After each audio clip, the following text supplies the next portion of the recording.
Okay, for first off, when changing jewelry, I find it easiest to do it with gloves on. Basically, because you get a little bit more texture and a little bit more grip.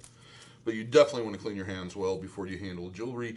Even in a healed piercing, it's just going to be easier, especially if you're getting all the oils and everything off your hands. If you're using any type of lubricant to insert the jewelry, I personally like Surgilube. It's what we use. It is a water-based lubricant, but it's also sterile and bacterial static. I'm mispronouncing it. Basically what it means is that it's going to repel bacteria. So it always uses using a little bit of water-based lubricant, anything you can find. You can find stuff, I've had clients use KY. As long as the packaging is clean and you're not touching the tip, it should be safe. Anyway, Captive Bead Ring, Captive Bead Ring. So this is a smaller 16 gauge 3/8. You'll notice that it looks like it's one solid piece, but the reality is the ball is separate. And to remove it, you want to grab one part with your index and thumb, and the ball with the other part, and then pop it out of place. I know I make this look really easy. You kind of want to apply pressure this way, away from the side that you're holding, and then it should kind of rotate out. To replace it, you want to line up, and I don't know how well this is coming out on the video, but there's a tiny little indentation or hole. You want to line up one side with it, and then kind of pull and push it into place. It's frustrating for people. I've had clients call me and go, I've been trying for hours to get this on, and I'll simply often go, come in, let me do it. Now, this one is a 12 gauge 5/8, slightly thicker jewelry, a little bit less, a little bit more tension holding the bead in place, a little bit more difficult to remove.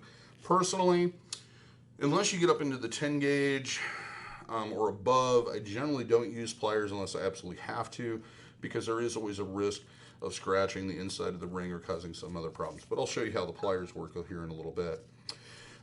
Basically the same thing, grab it by index and thumb, grab it by the ball, pull and twist.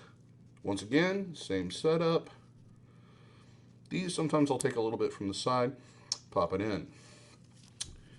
A tool that you probably don't have around the house, but they're fairly inexpensive. If you're taking large jewelry out on a regular basis, this is a good thing to have. They come in various different sizes. I have really large ones for like your larger gauges, like 2 gauge and 4 gauge and above.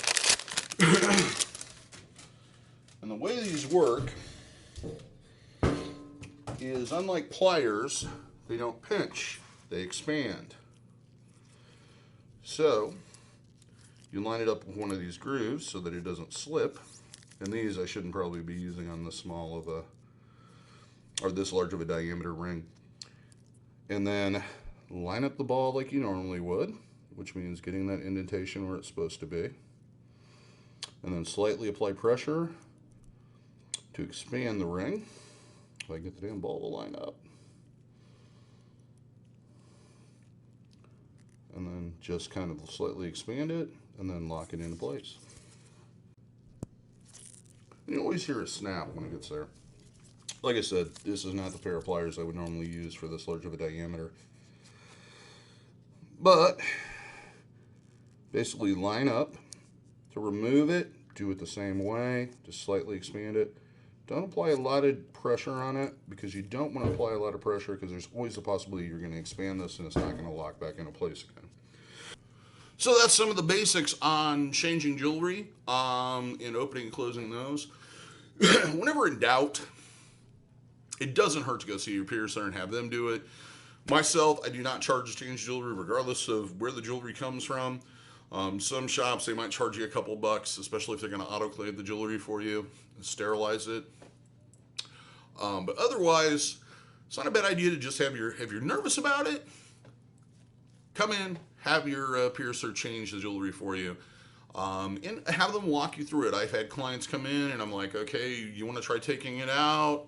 I've watched them do it, giving them hinters on how to properly do that, hints, etc., some guidance, and guided them through the process. For some people that works. So talk to your piercer whenever in doubt.